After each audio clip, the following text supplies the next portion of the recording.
Bonjour à tous, très heureux de vous retrouver. School TV Le Mag, une demi-heure consacrée à l'éducation de vos enfants. À chaque fois une thématique forte, une initiative sur le plan local et ou national avec Alix Nguyen. Salut Patrice. On va encore voyager. Tu connais très bien, je crois, la localisation. Eh oui. On y va, c'est parti pour le sommaire avec pas moins de 700 000 € investis l'été dernier. L'heure est plus que jamais à la rénovation du bâti scolaire du côté de Vannes. Le MAG s'intéresse aux politiques éducatives de la cité morbihannaise. C'est dans un instant avec Monsieur le maire. Et ça passe notamment, vous en doutez, par les deux piliers que sont le sport et la culture, avec, vous allez voir, des offres très intéressantes, sans oublier le virage numérique opéré par cette ville bretonne. Et ça commence dès la maternelle, vous le verrez dans un instant. Il y aura une loupe. Et on fait un focus sur la semaine du golf, événement majeur en Bretagne, et plus particulièrement sur une initiative qui initie donc les jeunes à l'archéologie. Ça sera au cœur de l'expression orale que voici.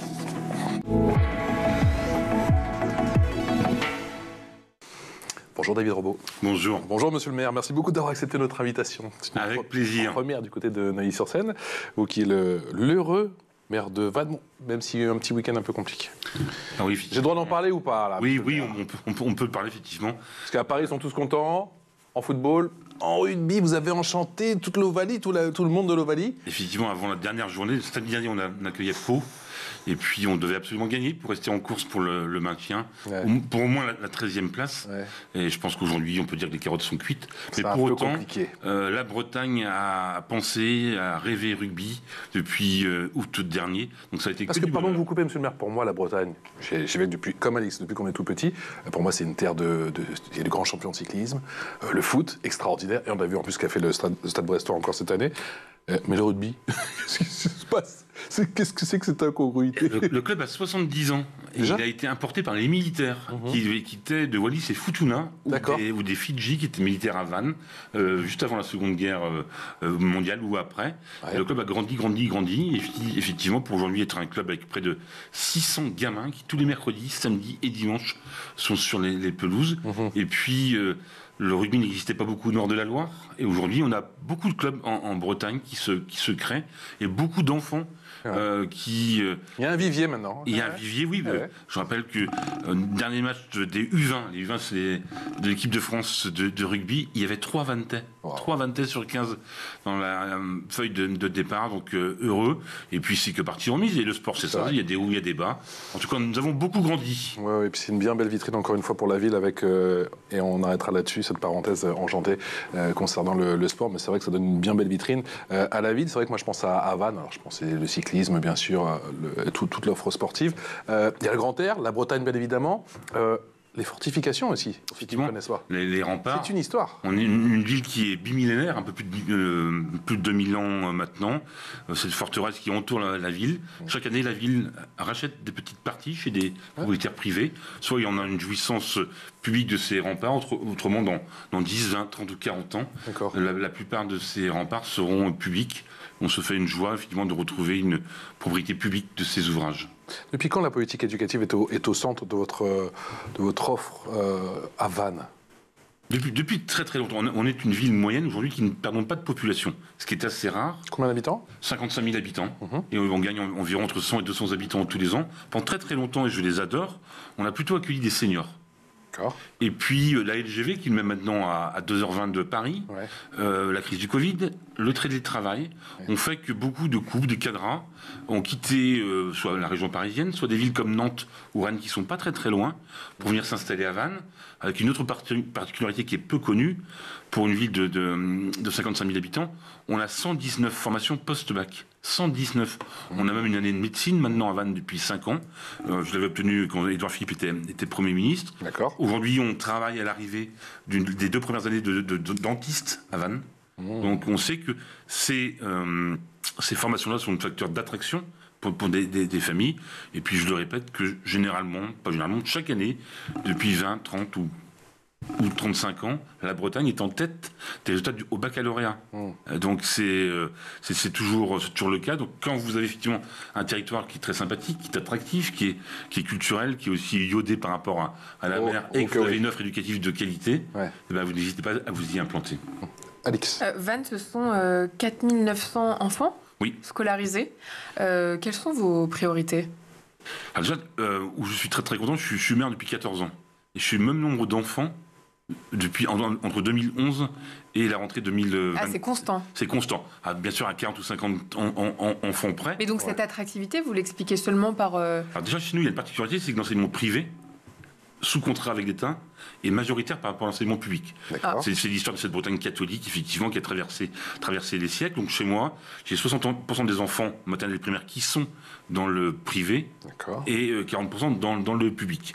On a une offre de pause méridienne.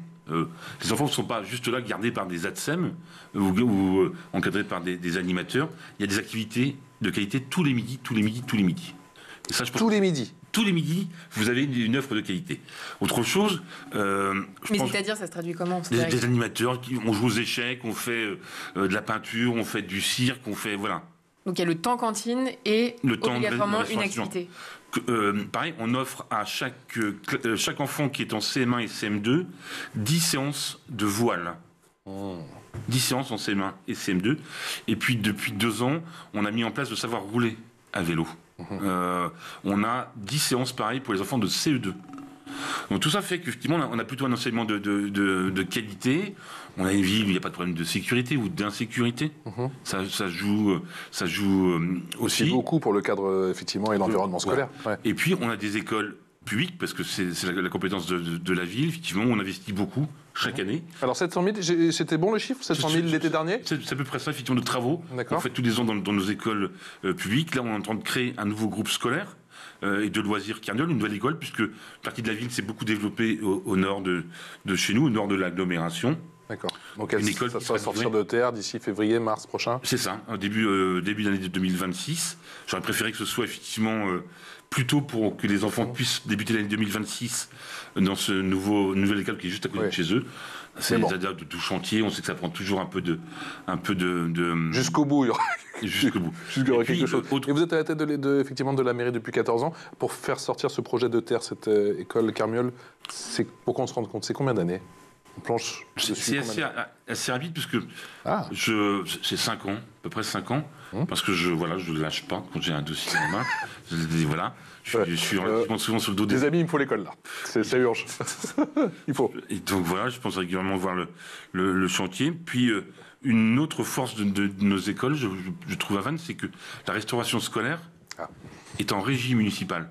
Dans beaucoup de villes de notre taille, ce sont des entreprises privées qui font de la restauration scolaire, ce qu'on appelle en liaison froide ou chaude, c'est-à-dire les plats sont soit réchauffés dans une école, ils sont confectionnés par du personnel municipal, où en plus on a une politique d'inclusion très forte, parce qu'on a 2 personnes handicapées dans cette équipe, et c'est pas grâce à moi, est partie à la retraite il y a maintenant 5-6 mois, une diététicienne, donc elle fait 35 ans à la ville, donc elle a été embauchée dans les années 90. Je pense qu'embaucher une diététicienne il y a plus de 30 ans dans des écoles pour la restauration, c'était très précurseur de la part de mes prédécesseurs. Donc voilà, on sait qu'à Vannes... Donc la confection est locale, mais les produits aussi sont sourcés locaux. Alors, il y a la loi Egalim qui voudrait tous nous amener à 100%. C'est impossible. On n'aura pas suffisamment de producteurs, il faut arrêter. Même en Bretagne. Mais il y a des produits labellisés. Donc même si c'est pas 100% bio, s'ils sont labellisés, s'ils sont effectivement issus de production du département ou pas très très loin, moi ça me convient. Et qu'est-ce qui est encore difficile justement d'avoir en produits locaux? Il y a certains fruits et légumes, des avocats, de l'ananas. Oui. Vous l'avez pas à Vannes, malgré le microclimat qui fait très oui, alors peut-être bientôt. Peut-être bientôt. Donc, je crois que vous êtes très fiers de votre maraîchage. Je laisse boire un petit peu, monsieur le maire, votre maraîchage bio, qui est assez conséquent et qui a... Moi, ça ne me dérange pas de copier les réussites. Et j'avais vu un reportage il y a quelques années sur une commune, toute petite commune, qui effectivement avait un maraîchage bio avec un employé communal qui alimentait l'école. Donc on l'a mis en place en 2019 à Vannes, avec une première année avec 900 kilos de fruits et légumes, donc produits chez moi, et qui vont dans les écoles et dans les crèches. En 2024, on a produit 6 tonnes. Presque vous avez fait x6 en 5 ans, quoi. Oui. Bon. x7 en 5 ans. On sait que l'alimentation, pour nos enfants, c'est aussi important pour les parents. C'est là où commence aussi l'éducation, au bien manger. Donc moi, je suis très fier de cette initiative. J'ai 1 salarié et demi pour le faire. Moralité, ça me coûte moins cher de produire en local que d'acheter sur des marchés en gros pas. Donc c'est une vraie satisfaction. Et vous voyez, un autre exemple, dans les crèches, les enfants de plus de 2 ans, parce que dans mes crèches, la restauration se fait aussi en interne. C'est un choix que j'ai fait, d'avoir des cuisines. Vous avez des fruits et légumes qui sont récoltés le matin à 7h, 8h. Les enfants de 2 ans, 2 ans et demi, ils vont équeuter les haricots ou écosser les petits pois à 10h30. Et à 11h30, c'est dans l'assiette. Ça bosse, c'est bien. En plus, ça bosse. Donc c'est assez sympathique et ça, j'en suis très très fier. Ouais. Et on est beaucoup visité. Ouais, la semaine du goût, c'est un peu chaque semaine chez vous. Chez nous, c'est un peu chaque semaine. Super. Donc il y a beaucoup de communes qui viennent voir ce qu'on fait effectivement, et s'aperçoivent que c'est pas si compliqué que ça. De le faire en interne. Et que ça va créer, j'imagine, une émulsion, une dynamique. Alix. Vous avez transformé la cour d'une école aussi, celle de l'école Jean Moulin. L'école Jean Moulin, c'est la dernière livrée, effectivement. Est-ce que vous avez impliqué les élèves dans cette conception de cours d'école ? Oui, donc depuis quelques années maintenant, on a recruté un paysagiste au sein de nos espaces verts. Effectivement, et depuis maintenant 3 ans, on végétalise les cours d'école, où on renature les cours d'école, et ça se fait en concertation avec les enfants des écoles, que le paysagiste vient voir à plusieurs reprises. Il y a des ateliers au sein de l'école, avec les maîtresses et les maîtres, pour arriver à un projet qui a été pensé par tous. Et donc typiquement, ça va donner quoi pour cette... Enfin, ça a donné quoi, puisque ça a été... Vous avez des jeux qui sont adaptés, vous avez le banc des amis. Il y a un banc des amis, c'est-à-dire qu'effectivement, quand vous êtes tout seul, dans une cour d'école, vous allez vous asseoir sur le banc, et vos camarades voient que vous êtes seul, parce que vous êtes... Et donc, on va... Ça fonctionne bien, ça. On va discuter, on va jouer avec vous, et puis, voilà, on met des jeux adaptés. Est-ce que les filles ont participé notamment ? Parce que ça, c'est un grand sujet, la place des filles dans les cours de récréation, avec les garçons qui jouent au foot et qui dominent le terrain. Mais les filles aussi veulent jouer au foot maintenant, Alix. Oui, bien sûr, mais... Mais il ne faut pas que ça prenne toute la place, évidemment. On fait en sorte que nos cours ne soient pas genrés. D'accord, c'est vraiment l'espace pour toutes et pour tous. Et qui dit espace vert et jeux en bois fait qu'effectivement, avant vous aviez des cours goudronnés, vous aviez de la place que pour faire du football ou du basket éventuellement. C'est plus le cas aujourd'hui, puisqu'en plus on met des petites estrades pour faire des spectacles, etc. Alors une cour, on peut vivre toute l'année. C'est l'heure de la loupe, vous restez avec nous, monsieur le maire. Et la loupe, vous le savez, bien évidemment, c'est avec Alix.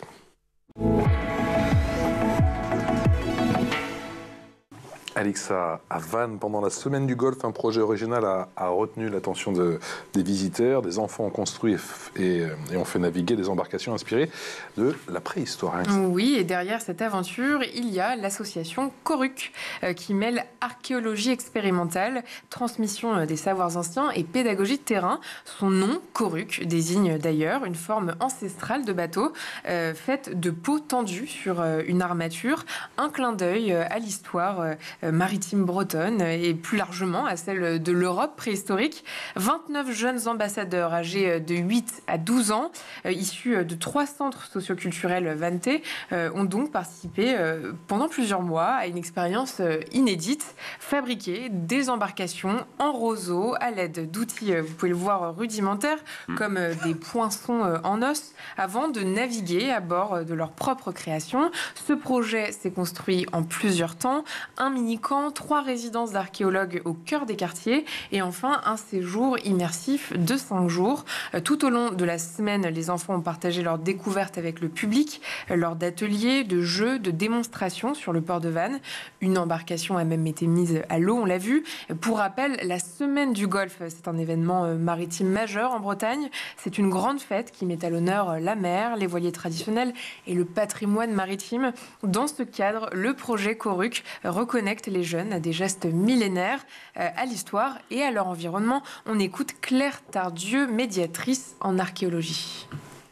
Alors nous, on est l'association Coruc qui vise à réfléchir autour de la navigation à la préhistoire. Et du coup, on était au départ en contact avec Bruno Picot du centre Tigolf de la ville de Vannes à l'Armor-Baden, qui lui s'est dit que ça pourrait être une opportunité de faire découvrir aux jeunes de la commune d'une façon un peu différente le patrimoine archéologique et aussi de les emmener dans cet endroit littoral. Et puis la volonté de la ville de Vannes de permettre aux jeunes issus des 3 centres socioculturels de la commune de se découvrir. Et ensuite, les échanges multiples que l'on a pu avoir avec les animateurs et les directeurs des centres pour essayer de voir un peu quelles pouvaient être les envies. Et du coup, c'est l'idée aussi a émergé de faire aboutir cet ensemble avec la Semaine du Golfe, dont le thème fort était les mégalithes en 2025. Donc, comment on pouvait construire un projet autour de la découverte du patrimoine archéologique maritime et mégalithique, les deux étant liés, avec comme point d'honneur la Semaine du Golfe qui s'est déroulée il y a quelques jours. Monsieur le maire, vous étiez au rendez-vous ? J'étais au rendez-vous sur le port, effectivement, samedi. Et puis, pour assurer nos téléspectateurs, les bateaux flottent. Oui, c'est ça. Avec les enfants dessus. Vous avez monté dessus, non? Non, Ouais. donc voilà, il y a eu beaucoup de joie. C'était un long processus, comme l'a expliqué l'animatrice et comme vous l'avez expliqué précédemment. C'est pas juste quelques jours, c'est vraiment. Oui, ils ont été impliqués dans le ce qu'on appelle maintenant l'EAC, l'éducation artistique et culturelle. On est vraiment là au cœur de l'EAC, des centres sociaux, de quartiers prioritaires.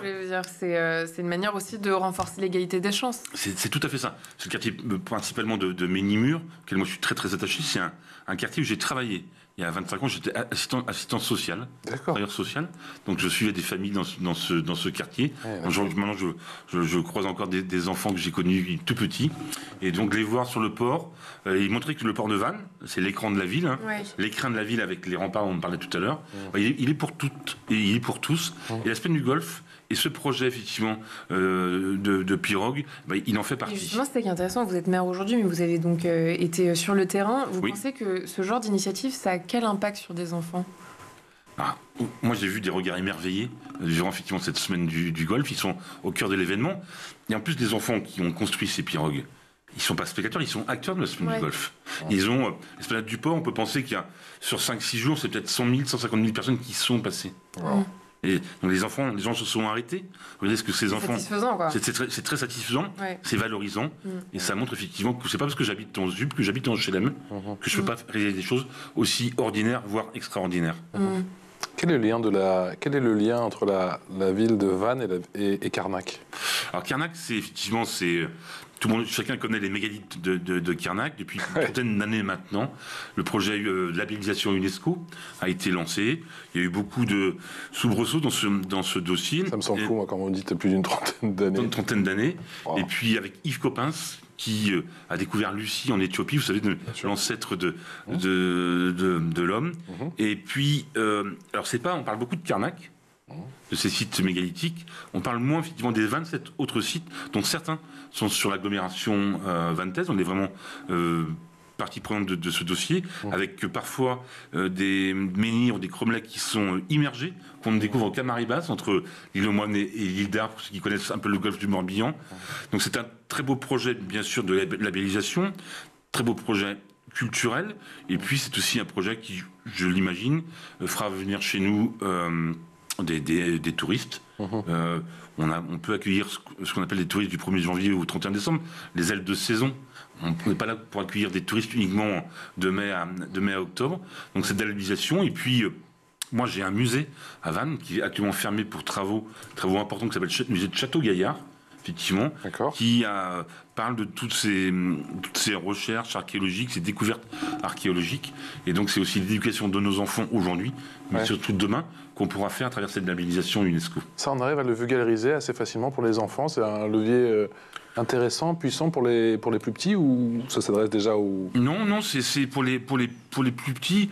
On voit tout à l'heure l'animatrice Claire qui parlait de ce projet, effectivement, avec des enfants des centres sociaux vantais. Il y a beaucoup d'animateurs, beaucoup de scientifiques qui ont du talent de vulgarisation, qui ont cette passion de la transmission. Et je pense que quand vous avez cette passion de la transmission, vous arrivez à faire comprendre des choses qui parfois sont difficiles à saisir ou à comprendre. C'est vrai. Et justement, ces jeunes des quartiers, est-ce que vous les initiez aussi au sport maritime ? Oui, parce qu'il y a donc tous les enfants de CM1, CM2 de l'agglomération vantaise ont 10 séances de voile. Quel que soit l'établissement. Quel que soit l'établissement. C'est quoi, c'est l'optimiste, c'est quoi? Oui, c'est ça. Parce que on est venu d'un constat, c'est que tous les enfants qui habitent la montagne, ils font du ski. Ils font du ski très très jeunes. Et nous, il y a plein d'enfants, qu'ils soient effectivement dans des quartiers classiques ou qu'ils soient en ZUP, ne vont pas sur l'eau, ne savent pas naviguer. C'est-à-dire qu'il n'y a pas forcément naturellement cette attache à la mer? Non. Pendant très longtemps, Vannes a tourné le dos à la mer. On a maintenant, je crois que vous connaissez un peu ma ville, un port en cœur de ville. Le port n'avait pas beaucoup d'attrait. Aujourd'hui, on a enlevé les voitures, ça a moins de 10 ans. Il y avait 500 places de stationnement, on les a enlevées, effectivement. Il y a un club d'aviron, il y a un club de kayak. Moi, je suis très content de voir, quand je parle des séances de voile, certaines écoles font plutôt le choix de l'aviron ou du kayak. Donc dans le port de Vannes, printemps et automne, vous avez des gamins à 8h le matin, parfois l'hiver, qui fait très Oh, l'hiver, peut-être pas quand même. qui font du kayak et de l'aviron. Waouh. C'est assez génial de voir le jour se lever. Ils ont la santé. Et de voir le jour se lever sur la ville et voir ces enfants qui font cela. Donc il était important, effectivement, de Et pourquoi donner... c'est important, justement, de créer cet attachement, ce lien à la mer? La mer, c'est notre patrimoine. C'est notre patrimoine, c'est notre culture. Et puis, la mer, c'est aussi une mer nourricière. Elle nous a nourris. Est-ce que c'est une façon de les faire rester aussi, ces jeunes? C'est une façon de plus, parce qu'il y a tellement d'atouts chez moi pour rester. Mais voilà, donc c'est... oui, bien sûr. Oui, c'est bien sûr que c'est une façon de les faire rester. Et puis, je pense qu'il y a aussi une économie maritime qui est en train de voir le jour. À Vannes, j'ai un chantier naval qui s'appelle Multiplast, qui est connu dans le monde entier, puisque c'est lui qui a tous les records autour du monde à la voile. Ces bateaux sont fabriqués à Vannes. Sur le dernier Vendée Globe, le 2e, 3e et 4e sont des bateaux fabriqués à Vannes. Il y avait un skipper Vantech, qui est un ancien journaliste, Fabrice Amadeo, qui a travaillé au Figaro, qui a fini dernier, classé du Vendée Globe. Je le reçois jeudi après-midi. Fabrice, il habite Vannes. Et ben, pendant ces 110 jours de navigation, il avait prévu de faire 90 jours. Il a été en lien constant avec plusieurs écoles, et pas que de Morbihannaise ou Bretonne, mais des écoles un peu partout. Donc on voit effectivement que l'éducation, elle est même à travers le Vendée Globe, et la relation que peut nouer un skipper avec des enfants. C'est la meilleure des interventions, c'est la meilleure des sensibilisations, c'est encore plus puissant que les interventions dans les écoles. Oui, bien sûr. Pour la protection des océans notamment. C'est ça. Et il faut donc on parlait du golfe du Morbihan. Nous sommes dans un parc naturel régional. Donc on est sur un territoire fragile qu'on doit respecter. Et l'éducation à la mer, elle commence très très jeune avec les enfants, avec l'OFB, l'Office français de la biodiversité. Comment effectivement on fait en sorte que nos enfants aient conscience de ce patrimoine qu'on va leur léguer, qu'on va leur laisser. De leur environnement aussi, quoi. Oui, c'est ça. Et comment on le protège. Mais on ne le protège pas en le mettant sous cloche. Moi, je l'ai dit tout à l'heure, moi je suis favorable à l'accueil de touristes, je suis favorable à des développements économiques importants pour on fait le lien avec ce que vous disiez juste avant, faire en sorte que ces jeunes, ils restent vivre sur ce territoire. Quel est le résultat, monsieur le maire, pour le numérique éducatif? Je sais que vous avez opéré un virage il y a quelques années et que vous êtes satisfait de ce virage, mais que vous voulez aller encore plus loin, et j'ai le sentiment que vous voulez doter également les maternelles. C'est ça. Alors, à un moment, il y a eu...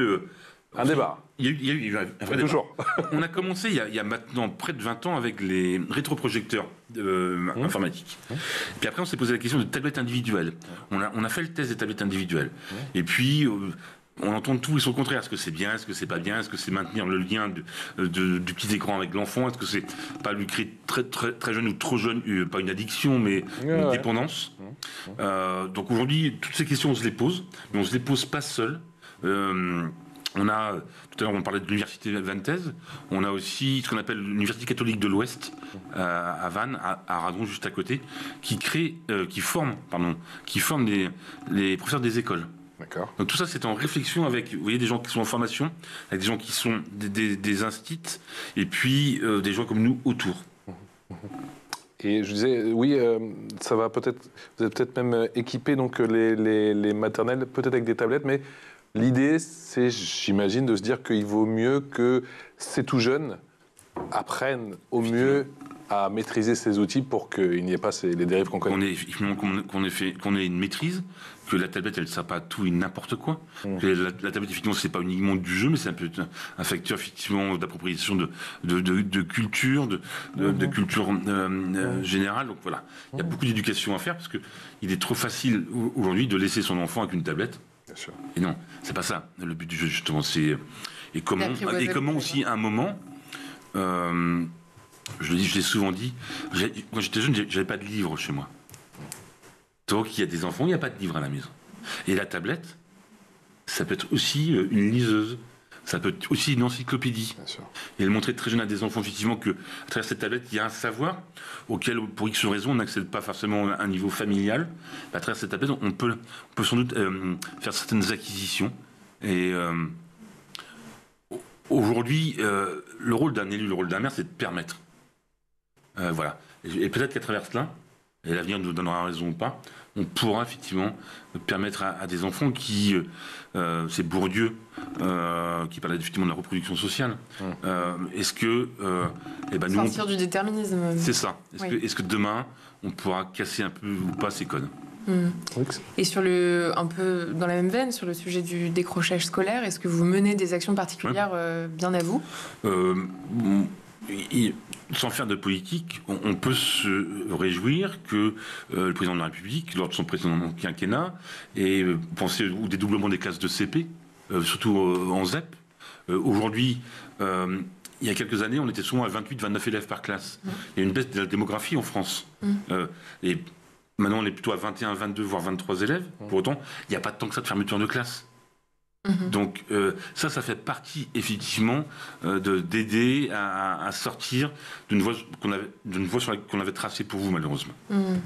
Oui, et sur le harcèlement à proprement parler, on sait qu'il y a un dispositif bien sûr qui existe. Tout à l'heure, je vous parlais du banc des amis dans ces cours d'école renaturés. Qui a l'air anodin, mais on sait que ça marche. Et ça marche. Et ça, effectivement, c'est aussi un moyen pour les enfants, mais deux.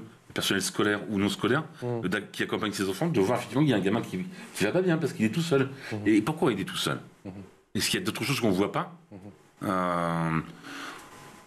Moi, j'ai le sentiment que le problème du harcèlement, c'est facile à dire, mais on va y arriver. Je pense qu'on va y arriver. Il y a une vraie prise de conscience de toutes et de tous. Et puis, il y a aussi, il faut le dire, pas pour des enfants de maternelle primaire, mais on voit que maintenant, en collège ou en lycée, effectivement, il y a des sanctions judiciaires. On voit que maintenant, c'est pas le harcelé qui doit changer d'établissement, mais c'est les harceleurs. Mais il y a le problème du cyberharcèlement aujourd'hui qui est plus insidieux, qui est plus difficile à détecter. Ça, c'est très très compliqué, effectivement. Et c'est pas le maire que je suis qui apportera des réponses par rapport à cela, mais on reste très très vigilant. Et dernière question, monsieur le maire, qu'est-ce qui vous a motivé à devenir maire? On a écouté, on a entendu des bribes de votre parcours, effectivement. La passion de faire. Tant votre attachement à votre territoire. Ma ville. Et moi, j'ai un parcours, je vous dis, j'étais travailleur social, je n'étais pas du tout destiné à faire de la politique. Pour une petite anecdote, j'ai été chef de cabinet du ministre délégué à l'enseignement supérieur. Je n'étais pas du tout destiné à faire ça. C'est les hasards de la vie. Et mes parents étaient ouvriers. Ma mère a travaillé 42 ans à la chaîne à faire le même geste. Donc, on parlait de déterminisme tout à l'heure. Oui. Je crois que... Alors, il faut un peu de chance. Moi, j'ai des gens qui m'ont tendu la main. Qui m'ont tendu la main dans mon parcours. Et puis, je crois qu'il faut avoir des rêves. Il faut avoir des passions. Et il faut se dire qu'on va prendre des coups dans la vie, mais qu'on peut se relever. Mais je pense qu'il faut beaucoup de passion et d'énergie. Avec la passion, je pense qu'on peut aller assez loin. David Robaud, maire passionné de Vannes. Merci infiniment d'être venu nous voir aujourd'hui. Merci à vous. De School TV, le Mag. Alix, on se retrouve demain. À demain. Pour de nouvelles aventures. Excellente journée. Ciao.